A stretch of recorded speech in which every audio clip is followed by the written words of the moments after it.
অশ্লীল টিকটকার শান্তির মার্কাটা কি? ওড়না। আরো জোরে। ওড়না। যেটা আমরা টিকটক বানানোর সময় কখনোই পড়ি না।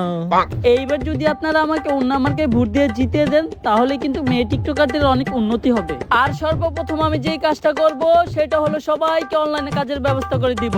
আর আমরা যারা অনলাইনে অশ্লীল মেয়ে টিকটকার গুলো আছি, যারা লাইক আর ভিউর জন্য সবকিছু করতে পারি, তাদের জন্য এই মতে নতুন বিজনেসের ব্যবস্থা করে দিব, যেখানে আপনারা আপনাদের মেধা ব্যবহার করে অডিও কল 500 আর ভিডিও কল 1000 টাকা পর্যন্ত ইনকাম করতে পারবেন। আর একবার খালি ওকে পাস করতে দেন, তখন আপনারা যেভাবে খুশি সেভাবে ভিডিও বানাবেন, যা ভালো লাগে তা দেখাবেন। টিকটক আপনাদের ভিডিও রিমুভ করবেন, এটা আমি কথা দিলাম। আর আমাদের মতো অশ্লীল টিকটকারদের কমেন্ট বক্সে যারা খারাপ খারাপ কমেন্ট করে, কমেন্টে এসে গালাগালি করে, তাদের বিরুদ্ধে আমরা নিব গুরুতর ব্যবস্থা। আরে খারাপ কমেন্ট করলে সমস্যা কি? কমেন্ট তো বাড়ে।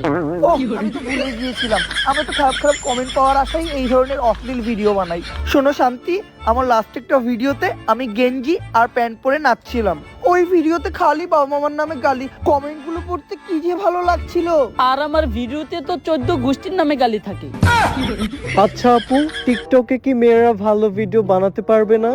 বানায় তো অনেকেই, ওদের ভিউ হয় না, তাই আমাদের সূত্র অবলম্বন করো। ওড়না ছাড়া ভিডিও বানাও আর ফর ইউতে চলো। মার্কেটটা কি? ভোট দিতে যাবে সুমাইয়া, সাদিয়া আর ঝর্ণা। তো দর্শক বিন্দু, অসময় টিভিতে আপনাদের আবারও স্বাগতম। তো সবাই জানেন এখন চলতেছে ইলেকশন, আর সব থেকে বড় কথা এইবার ইলেকশনে পার্টিসিপেট করছে তিনজন টিকটকার, যারা নিজেদেরকে অনেক বড় সেলিব্রিটি ভাবে, কিন্তু আমরা ভাবি পাগল। তো চলেন তাদের থেকে শুনি এই নির্বাচনে তাদের অংশগ্রহণ করার কারণ কি। তো সর্বপ্রথম কথা বলবো আমাদের টিকটকের সব থেকে বড় টোকাই প্রিন্স মমিনুলের সাথে। এ টোকাই, এটা টিভি চ্যানেল, টিকটক না যে মুদ্রা করবি। দর্শক জানতে চাই টিকটকারদের এবার ইলেকশনে অংশগ্রহণ করার কারণ কি। আসলে আমরা টিকটকাররা সমাজে কতটুকু অবহেলিত, শুধুমাত্র এটা সবার কাছে তুলে ধরার জন্যই আমরা ইলেকশনে দাঁড়াইছি। টিকটক হইলো আমাদের মতো প্রতিবন্ধীদের একটা বিনোদনের প্ল্যাটফর্ম, যেখানে আমরা হাসি নাচি পাগলামি করি। এগুলোর মাধ্যমে আমরা ভিডিও তৈরি করি। এমন না যে আমরা মানুষের ক্ষতি করি, বরং আমরা উপকারী করি। কিভাবে? যেমন ধরেন, যখন মানুষ টয়লেটে থাকে, তখন টয়লেটে বসে বসে আমাদের ভিডিওগুলো দেখে, ওইভাবেই তারা তাদের টয়লেট ক্লিয়ার করে। কিন্তু ওই সমস্ত মানুষই আবার রাস্তায় আমাদের দেখলে প্রতিবন্ধী আর টুকাই বলে। টুকাই রে টুকাই কইবো, এতে আমাদের কোনো দুঃখ নাই, কিন্তু ওরা আমাকে জুতা মারে, যেটা একদমই উচিত না। আর এইগুলারই প্রতিবাদ করার লিগা আমরা নির্বাচনে খেলাইছি। তো কি মনে হয় এই নির্বাচনে জনগণ আপনাদের কেমন সাপোর্ট করতেছে? সাপোর্ট করবো না মানে? এই যে দেখেন আমার কমেন্টে তো খালি জনগণেরই সাপোর্ট। এই যে কমেন্টটা পড়েন, আমি তো পড়া হারি না। উত্তর দলেরা তোরা নির্বাচনে খারাইছত কে? আরে অনেকগুলা ফলোয়ারের ভিতরে একটা দুইটা হেটার্স তো থাকেই, ওই একটা হেটার্সই হয়তো এই কমেন্টটা করছে। কিন্তু কমেন্ট তো একটাই ছিল।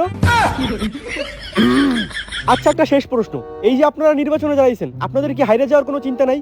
না, চিন্তা নাই, কারণ চিন্তা করবোই কি দিয়া, আমাকে তো ব্রেনই নাই। আর ব্রেন না থাকার কিন্তু একটা লাভও আছে, আমগো টিকটকার ব্রেনও নাই, আমগো ব্রেন স্টক করার চিন্তাও নাই। এদিক দিয়ে বলতে গেলে এই সমাজের সবচেয়ে সুখী মানুষ আমরা টিকটকাররা। ঠিকই, এই সমাজে সব থেকে সুখী মানুষ তারাই যাদের কোনো লজ্জা শরম নাই, আর তারাই হলো এই টিকটকার। তো এই ধরনের ফালতু নিউজ পেতে চোখ রাখুন অসময় টিভিতে। গুরু, কালকা নির্বাচন, যে নেই ভোট চাইতে যাই ও নেই জুতা দিয়ে বাইরাই। এইবার মনে হয় না আমি নির্বাচনে জিততে পারবো। আপনার কি অবস্থা? আপনারও জুতা দিয়ে বাইরাই নিহি? আরে এই মুমিনুল টুকাই রে জুতা দিয়ে ভাই রইব, এরকম কেউ এই দুনিয়ায় জন্মই হয় নাই। চাপাবাজি বাদ দেন গুরু, রাত হইলে নির্বাচন, আমাগো কয়টা ছাপি ফলোয়ার ছাড়া মনে হয় না আর কেউ ভোট দিব। রাত পহেলে সকালে নির্বাচন, তার মানে তো আমার কাছে আজকে রাতটা আছে। আর তোরা জানোস না যে টিকটকাররা কি করে? রাইতের বেলা চুরি আর দিনের বেলা টিকটক। তাই এখন আমাকে কি করতে হইব?